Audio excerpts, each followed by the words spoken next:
नमस्कार साथियों, आप सबका स्वागत है आपके अपने YouTube चैनल करंट एनालिसिस में। दोस्तों आज हम पढ़ने वाले हैं 7 मार्च के इंपॉर्टेंट करंट अफेयर्स के क्वेश्चन।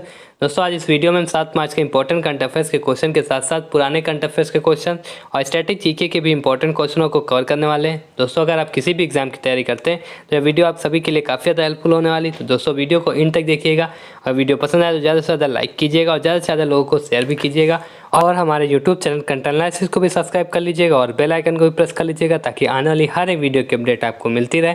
तो चलिए शुरू करते हैं आज के इंपॉर्टेंट करंट अफेयर्स के क्वेश्चनों को। दोस्तों आज का पहला प्रश्न है कि एशिया के सबसे बड़े डिफेंस एक्सपो 2022 को स्थगित कर दिया गया है, इसका आयोजन कहाँ होने वाला था। अगर बात करें एशिया के सबसे बड़े डिफेंस एक्सपो की, दोस्तों इसका आयोजन कहाँ पे होने वाला था। दोस्तों ऑप्शन ए गुजरात राज्य में एशिया के सबसे बड़े डिफेंस एक्सपो का आयोजन होने वाला था, जिसे दोस्तों स्थगित कर दिया गया। अगर डिटेल में बात करें दोस्तों तो गुजरात के गांधीनगर में होने वाले एशिया के सबसे बड़े डिफेंस एक्सपो 2022 को स्थगित कर दिया गया। दोस्तों इस पर रक्षा मंत्रालय के द्वारा जानकारी दी गई है कि 10 से 14 मई तक होने वाले इस एक्सपो को लॉजिस्टिक दिक्कतों के कारण स्थगित किया गया। दोस्तों याद रखिएगा रक्षा मंत्रालय के द्वारा यह जानकारी दी गई है कि 10 से 14 मई तक जो एक्सपो होने वाला था डिफेंस एक्सपो, उसे लॉजिस्टिक दिक्कतों के कारण स्थगित कर दिया गया है। अब दोस्तों बात करें गुजरात राज्य की, दोस्तों गुजरात की कैपिटल गांधीनगर, याद रखिएगा गुजरात की कैपिटल गांधीनगर है। आधिकारिक भाषा की बात करें गुजरात की, दोस्तों गुजरात की आधिकारिक भाषा हो जाती है। अगर राज्यपाल की बात करें तो प्रेजेंट टाइम में गुजरात के राज्यपाल आचार्य देवव्रत जी हो जाते हैं। अगर मुख्यमंत्री की बात करें तो भूपेन्द्र भाई पटेल जी ये गुजरात के प्रेजेंट टाइम में सीएम हो जाते हैं। और दोस्तों गुजरात के राजकीय प्रतीकों की बात करें तो राजकीय पशु कौन सा है, तो एशियाई शेर दोस्तों गुजरात का राजकीय पशु हो जाता है। राजकीय फूल की बात करें तो गेंदा का फूल दोस्तों राजकीय फूल हो जाता है गुजरात का। अगर राजकीय वृक्ष की बात करें तो बरगद का पेड़, ये दोस्तों गुजरात का राजकीय वृक्ष है। अगर प्रमुख नदियों की बात करें गुजरात राज्य में तो दोस्तों नर्मदा, साबरमती, भोगवा, बनास, ये सभी नदियाँ गुजरात की प्रमुख नदियाँ हो जाती हैं। अगर गुजरात के नृत्य की बात करें तो दोस्तों गरबा। अगर दोस्तों अब नेशनल पार्कों की बात करें गुजरात राज्य में दोस्तों कृष्णमृग नेशनल पार्क, गिरी नेशनल पार्क और समुद्री नेशनल पार्क, ये सभी नेशनल पार्क दोस्तों कहाँ हो जाते हैं तो गुजरात राज्य में है। याद रखिएगा इन सभी पॉइंटों को, काफ़ी ज़्यादा इंपॉर्टेंट पॉइंट्स हैं। चलिए अब देखते हैं नेक्स्ट क्वेश्चन। दोस्तों नेक्स्ट क्वेश्चन है कि हाल ही में किस मोटर वाहन कंपनी ने नया ईवी ब्रांड वीडा शुरू किया है। अगर बात करें किस मोटर वाहन कंपनी के द्वारा नया ईवी ब्रांड वीडा को शुरुआत की गई है तो दोस्तों ऑप्शन ए हीरो के मोटर वाहन कंपनी के द्वारा ईवी ब्रांड वीडा की शुरुआत की गई। याद रखिएगा हीरो मोटर वाहन कंपनी के द्वारा। अब इंपॉर्टेंट पॉइंटों की बात करें तो दोस्तों दुबई में हीरो मोटर कार्प के चेयरमैन और सीईओ डॉक्टर पवन मुंजाल ने वीडा ब्रांड का अनावरण किया है। याद रखिएगा दोस्तों दुबई में हीरो मोटर कार के चेयरमैन और सीईओ के द्वारा कौन हो जाते हैं। अगर बात करें सीईओ कौन है तो दोस्तों पवन मुंजाल जी, ये तो हीरो मोटर कार के चेयरमैन और सीईओ हो जाते हैं। इन्होंने दुबई में वीडा ब्रांड का अनावरण किया है। अगर दोस्तों बात करें हीरो मोटर कार की, इसकी इस्टेब्लिशमेंट या हेडक्वार्टर की, तो दोस्तों ये भी पॉइंट्स काफ़ी ज़्यादा इंपॉर्टेंट हो जाते हैं आपके एग्जाम में। अगर बात करें इसकी स्थापना की दोस्तों हीरो मोटर कार की, तो 19 जनवरी 1984 को हीरो मोटर कार की स्थापना हुई। अगर संस्थापक की बात करें तो ब्रजमोहन लाल मुंजाल दोस्तों ये संस्थापक हो जाते हैं और हीरो मोटर कार का मुख्यालय दोस्तों नई दिल्ली में है। याद रखिएगा हीरो मोटर कार की स्थापना कब हुई तो दोस्तों 19 जनवरी 1984 में, और इसका मुख्यालय दोस्तों नई दिल्ली में। और संस्थापक कौन हो जाते हैं तो ब्रजमोहन लाल मुंजाल जी। चलिए देखते हैं नेक्स्ट क्वेश्चन। दोस्तों नेक्स्ट क्वेश्चन कि हाल ही में कौन सी एयरलाइंस सौर ईंधन का उपयोग करने वाली विश्व की पहली एयरलाइंस बनने जा रही है। अगर बात करें दोस्तों कौन सी विश्व की पहली एयरलाइंस है जो सौर ईंधन का उपयोग करने वाली है, दोस्तों ये स्विस एयरलाइंस हो जाती हैं। याद रखिएगा स्विस एयरलाइंस दोस्तों विश्व की पहली ऐसी एयरलाइन है जो कि सौर ईंधन का उपयोग करेगी। दोस्तों इसमें डिटेल इंपॉर्टेंट पॉइंट्स की बात करें तो दोस्तों ये जो स्विस एयरलाइन है, ये इसकी मूल कंपनी लुफ्थांसा ग्रुप दोस्तों स्विट्जरलैंड स्थित सौर ईंधन स्टार्टअप सिनहेलियन एसएस के साथ समझौते भागीदारी की है। याद रखिएगा किसके साथ भागीदारी की गई है इसकी, तो दोस्तों सिनहेलियन एसए के साथ इसकी भागीदारी करी है। अगर दोस्तों बात करें स्विस इंटरनेशनल एयरलाइंस के बारे में तो इसकी इस्टेब्लिशमेंट दोस्तों 1 अप्रैल 2002 में हुई। याद रखिएगा स्विस इंटरनेशनल एयरलाइंस की इस्टेब्लिशमेंट कब हुई तो 1 अप्रैल 2002 में। हेडक्वार्टर की बात करें तो बेसल स्विट्जरलैंड में इसका हेडक्वार्टर हो जाता है। और प्रेजेंट टाइम में अध्यक्ष कौन है तो रेटो फ्रांसियोनो दोस्तों ये स्विस इंटरनेशनल एयरलाइंस के अध्यक्ष हो जाते हैं। और सीईओ डाइटर व्रैंक्स दोस्तों डाइटर व्रैंक्स ये सीईओ हो जाते हैं स्विस इंटरनेशनल एयरलाइंस के। चलिए देखते हैं नेक्स्ट क्वेश्चन। दोस्तों नेक्स्ट क्वेश्चन है कि हाल ही में टेक कनक्लेव 2022 का उद्घाटन किसके द्वारा किया गया है। और बात करें टेक कनक्लेव 2022 के उद्घाटन की या किसके द्वारा किया गया है, तो दोस्तों अश्विनी वैष्णव जी के द्वारा। याद रखिएगा अश्विनी वैष्णव जी के द्वारा ये टेक कनक्लेव 2022 का उद्घाटन किया गया है। आइए जानते हैं कुछ इंपॉर्टेंट पॉइंट्स। दोस्तों अगर इंपॉर्टेंट पॉइंट्स की बात करें तो टेक कनक्लेव की थीम भी काफ़ी ज़्यादा इंपॉर्टेंट हो जाती है। दोस्तों याद रखिएगा डिजिटल सरकार के लिए नेक्स्ट जनरेशन टेक्नोलॉजी। दोस्तों ये इसकी टेक कनक्लेव 2022 की थीम हो जाती है। इसको याद रखिए, काफ़ी ज़्यादा इंपॉर्टेंट थीम हो जाती है आपके एग्जाम्स में। दोस्तों अगर बात करें इसकी थीम की तो दोस्तों क्या है, डिजिटल सरकार के लिए नेक्स्ट जन टेक्नोलॉजी। दोस्तों अश्विनी वैष्णव जी जो कि प्रेजेंट टाइम में केंद्रीय इलेक्ट्रॉनिक्स और सूचना प्रौद्योगिकी और रेलवे और संचार मंत्री हैं। याद रखिएगा अश्विनी वैष्णव जी दोस्तों किस मंत्रालय के मंत्री, तो केंद्रीय इलेक्ट्रॉनिक्स और सूचना प्रौद्योगिकी मंत्री हो जाते हैं। दोस्तों बात करें तो इसके NIC टेक कनक्लेव 2022 के तीसरे संस्करण का उद्घाटन किया गया। याद रखिएगा NIC टेक कनक्लेव 2022 का तीसरे संस्करण का उद्घाटन किया गया अश्विनी वैष्णव जी के द्वारा। अब दोस्तों और डिटेल की बात करें तो राष्ट्रीय सूचना विज्ञान केंद्र NIC द्वारा 3 और 4 मार्च 2022 को विज्ञान भवन नई दिल्ली में आयोजित 2 दिवसीय कार्यक्रम में इसके उद्घाटन किया गया है। याद रखिएगा अगर दोस्तों बात करें और डिटेल की NIC की तो दोस्तों इसका फुल फॉर्म हो जाता है नेशनल इंफॉर्मेटिक्स सेंटर। याद रखिएगा NIC का फुल फॉर्म दोस्तों क्या है, तो राष्ट्रीय सूचना विज्ञान केंद्र भी इसको बोला जाता है और दोस्तों नेशनल इंफॉर्मेटिक्स सेंटर भी कहा जाता है इंग्लिश में। याद रखिएगा फुल फॉर्म। एस्टैब्लिशमेंट की बात करें तो 1976 में NIC नेशनल इंफॉर्मेटिक्स सेंटर की इस्टेब्लिशमेंट हुई। और हेडक्वार्टर की बात करें तो इसका हेडक्वार्टर न्यू दिल्ली में हो जाता है। और डायरेक्टर जनरल दोस्तों कौन है प्रेजेंट टाइम में NIC के, तो डॉक्टर नीता वर्मा। डॉक्टर नीता वर्मा दोस्तों NIC की डायरेक्टर जनरल या महानिदेशक हो जाती हैं। चलिए देखते हैं नेक्स्ट क्वेश्चन। दोस्तों अगर सेशन पसंद आया तो वीडियो को ज़्यादा से ज़्यादा लाइक भी करते रहिएगा। दोस्तों नेक्स्ट क्वेश्चन है कि 7वें भारत उद्योग जल सम्मेलन और फिक्की जल पुरस्कारों के 9वें संस्करण में विशेष जूरी पुरस्कार से किसे सम्मानित किया गया है। अगर बात करें विशेष जूरी पुरस्कार से दोस्तों किसे सम्मानित किया गया है, तो NMCG को सम्मानित किया गया। याद रखिएगा NMCG की बात करें तो इसका फुल फॉर्म हो जाता है national mission for clean Ganga. और दोस्तों इसकी शुरुआत कब हुई, तो जून 2014 में national mission for clean Ganga की शुरुआत की गई। याद रखिएगा 2014 में national mission for clean Ganga की शुरुआत की गई। और इसके दोस्तों डायरेक्टर जनरल किसे बनाया गया हाल ही में, तो याद रखिएगा जी अशोक कुमार जी को हाल ही में डायरेक्टर जनरल बनाया गया है national mission for clean Ganga के। याद रखिएगा ये पॉइंट काफ़ी ज़्यादा इंपॉर्टेंट हो जाता है। अब चलिए देखते हैं नेक्स्ट क्वेश्चन। दोस्तों नेक्स्ट क्वेश्चन कि भारत और नीदरलैंड के 75 वर्षों के संबंध के लिए विशेष लोगों का अनावरण किसके द्वारा किया गया है। तो दोस्तों भारत और नीदरलैंड के 75 वर्ष के संबंध में ये विशेष लोगो एक जारी किया गया है।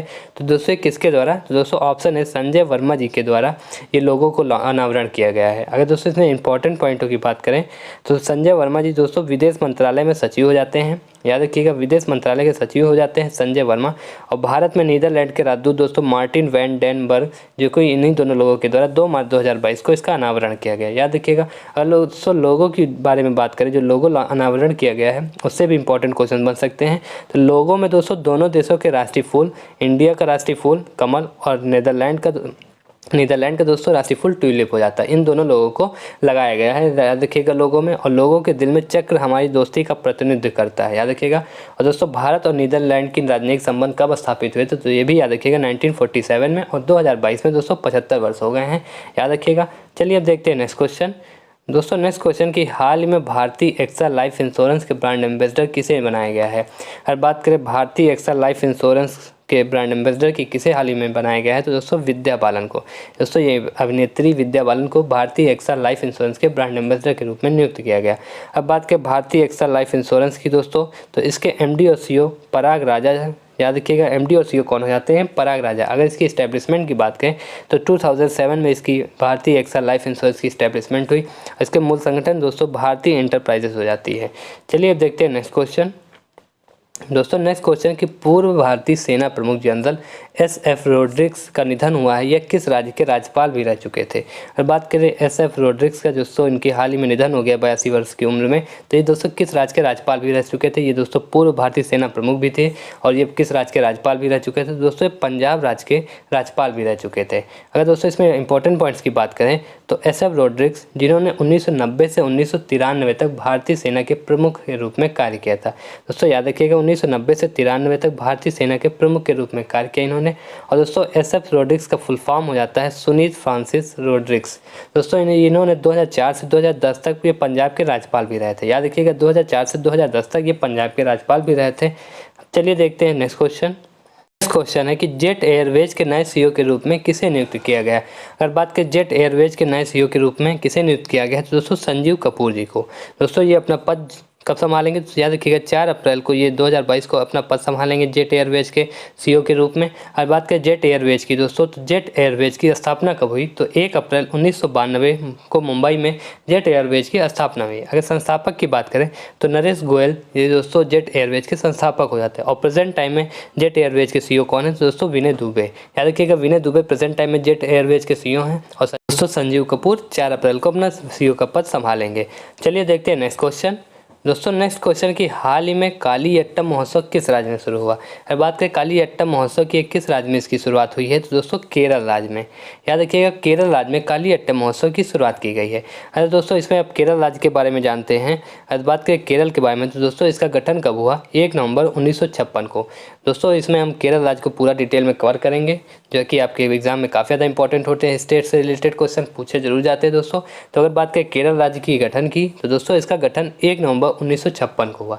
अगर राजधानी की बात करें तो तिरुवनंतपुरम दोस्तों केरल की राजधानी हो जाती है। अगर मुख्यमंत्री की बात करें प्रेजेंट टाइम में केरल के मुख्यमंत्री कौन है दोस्तों पिनराई विजयन जी ये मुख्यमंत्री हो जाते हैं केरल के। अगर प्रेजेंट टाइम में गवर्नर की या राज्यपाल की बात करें दोस्तों आरिफ मोहम्मद खान। ये याद रखिएगा आरिफ मोहम्मद खान कहाँ के राज्यपाल हैं तो दोस्तों केरल के हो जाते हैं। अगर केरल की राजभाषा की बात करें तो मलयालम दोस्तों केरल की राजभाषा हो जाती है। और विधानसभा लोकसभा राज्यसभा की सीटों की बात करें तो दोस्तों टोटल 141 विधानसभा की केरल राज्य में सीटें हो जाती हैं। और राज्यसभा की बात करें तो दोस्तों टोटल 9 सीटें हो जाती है राज्यसभा की। और लोकसभा की बात करें तो दोस्तों टोटल 20 सीटें लोकसभा की। दोस्तों याद रखिएगा इन सभी पॉइंटों को। दोस्तों इस वीडियो में हम केरल स्टेट को भी आज कवर कर लेंगे। और दोस्तों अब राजकीय प्रतीक की बात करें केरल के तो केरल राज्य का राजकीय पशु क्या हो जाता है भारतीय हाथी। याद रखिएगा इंडियन एलिफेंट दोस्तों राजकीय पशु हो जाता है केरल राज्य का। अगर राजकीय पक्षी की बात करें तो ग्रेट हॉर्नबिल दोस्तों ये राजकीय पक्षी हो जाता है कहाँ का तो दोस्तों केरल राज्य का। अगर राजकीय फूल की बात करें तो कनिकुन्ना दोस्तों ये राजकीय फूल कहाँ का है तो केरल राज्य का हो जाता है। अगर राजकीय वृक्ष की बात करें दोस्तों नारियल का पेड़ ये केरल का राजकीय वृक्ष हो जाता है। और दोस्तों नेशनल पार्कों की बात करें केरल राज्य में तो एवरुकुल्लम राष्ट्रीय उद्यान ये केरल राज्य में है। अगर पेरियार राष्ट्रीय उद्यान की बात करें तो दोस्तों पेरियार राष्ट्रीय उद्यान भी कहाँ पे हो जाता है केरल राज्य में। साइलेंट वैली नेशनल पार्क ये कहाँ पे है तो ये भी केरल राज्य में हो जाता है। और पम्बुदम 16 नेशनल पार्क दोस्तों यह भी केरल राज्य में हो जाते हैं। और क्रीम पुंजू नेशनल पार्क दोस्तों ये नेशनल पार्क कहाँ पे है किस राज्य में दोस्तों केरल राज्य में हो जाते हैं। दोस्तों ये सभी नेशनल पार्क किस राज्य में हो जाते हैं तो याद रखिएगा केरल राज्य के सभी नेशनल पार्क हो जाते हैं। और दोस्तों वाइल्ड लाइफ सेंचुरी की बात करें तो पेरियार वन्यजीव अभ्यारण्य, नैयर वन्यजीव अभ्यारण्य और पिज वहिनी वन्यजीव अभ्यारण्य और चिमनी वन्यजीव अभ्यारण्य ये सभी वन्यजीव अभ्यारण्य किस राज्य के हो जाते हैं दोस्तों केरल के। और दोस्तों केरल के फेस्टिवलों की बात करें तो त्रिशूर पूरम, विशु, केरल नवोत्सव, ओणम दोस्तों ये सभी फेस्टिवल कहाँ के हो जाते हैं तो केरल राज्य के। और केरल राज्य के नृत्यों की बात करें तो दोस्तों कथकली, मोहिनीअट्टम, धुल्लाल, कृष्णाअट्टम ये सभी नृत्य कहाँ के हो जाते हैं दोस्तों ये भी केरल राज्य के हो जाते हैं। दोस्तों आइए कुछ पुराने करंट अफेयर्स को भी रिवाइज कर लेते हैं। और बात करें हाल ही में किस राज्य सरकार ने 6 माह तक पूरे राज्य को अशांत क्षेत्र घोषित किया है तो दोस्तों असम राज्य सरकार ने पूरे राज्य को अशांत क्षेत्र घोषित किया जहाँ पे आसफा एक्ट लगाया गया है। Indian armed force special protection act 1958 लगाया गया असम राज्य में। दोस्तों याद रखिएगा जिसे पूरा अशांत क्षेत्र घोषित कर दिया गया है पूरे राज्य को। अगर दोस्तों नेक्स्ट क्वेश्चन देखें तो दोस्तों नेक्स्ट क्वेश्चन है कि हाल में पीएम मोदी ने क्वाड लीडर की वर्चुअल मीटिंग में हिस्सा लिया है, कौन सा देश क्वाड का हिस्सा नहीं है। दोस्तों बात करें इसमें से कौन सा क्वाड का हिस्सा नहीं है तो दोस्तों याद रखिएगा क्वाड में टोटल 4 देश हो जाते हैं जिसमें से जापान, अमेरिका, ऑस्ट्रेलिया, भारत ये सभी देश क्वाड देशों के हिस्सा हैं। और दोस्तों ईरान ये क्वाड देश का हिस्सा नहीं। अगर दोस्तों क्वाड की इस्टेब्लिशमेंट की बात करें तो 2007 में क्वाड की स्थापना हुई जिसमें टोटल कितने सदस्य देश हो जाते हैं दोस्तों याद रखिएगा 4। कौन कौन से तो जापान, भारत, ऑस्ट्रेलिया, अमेरिका। अगर दोस्तों जापान की बात करें तो जापान की कैपिटल क्या हो जाती है टोक्यो। मुद्रा दोस्तों येन हो जाती है। और प्रधानमंत्री कौन है प्रेजेंट टाइम में जापान के तो फोमियो किशिदा दोस्तों ये जापान के प्रेजेंट टाइम में प्रधानमंत्री हो जाते हैं। अगर भारत की बात करें तो दोस्तों भारत की राजधानी नई दिल्ली है। मुद्रा क्या चलती है भारत में तो दोस्तों रुपया चलता है। अगर प्रधानमंत्री की बात करें तो दोस्तों नरेंद्र मोदी ये भारत के प्रधानमंत्री हो जाते हैं। अगर दोस्तों तीसरे देश की बात करें ऑस्ट्रेलिया जो कि क्वाड देश का हिस्सा है तो ऑस्ट्रेलिया की कैपिटल दोस्तों कैनबरा हो जाती है। मुद्रा की बात करें तो डॉलर हो जाती है। प्रधानमंत्री कौन है ऑस्ट्रेलिया के दोस्तों तो स्कॉट मॉरिसन। और दोस्तों अमेरिका की बात करें तो इसकी कैपिटल वाशिंगटन डीसी हो जाती है।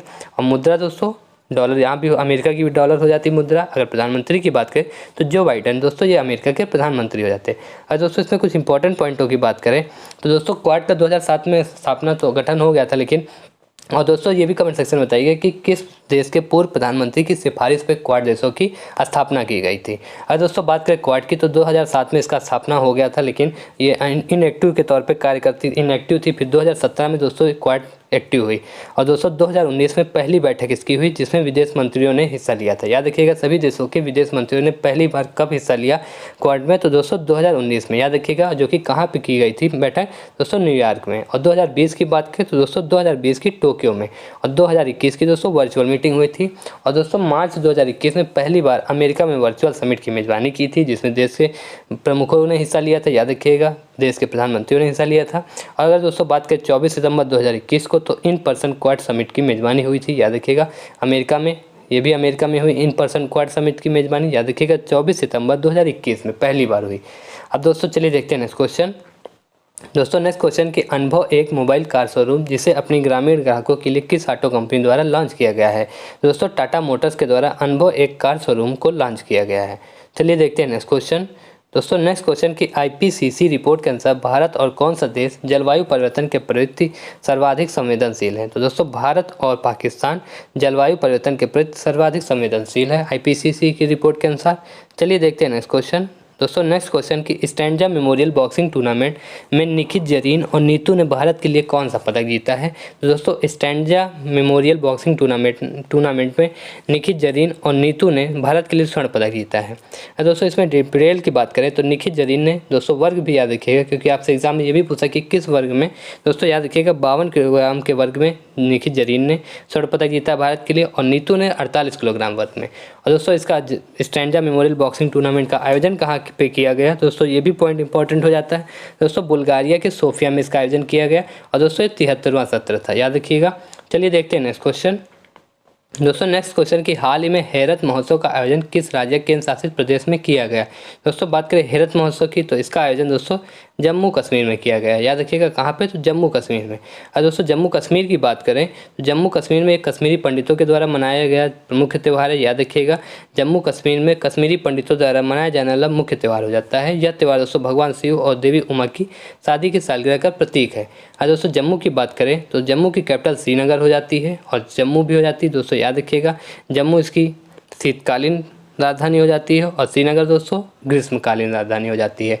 अगर उपराज्यपाल की बात करें तो दोस्तों मनोज सिन्हा जी उपराज्यपाल हो जाते हैं। और दोस्तों कमेंट सेक्शन में बताइएगा कि जम्मू कश्मीर के पहले राज्यपाल कौन थे।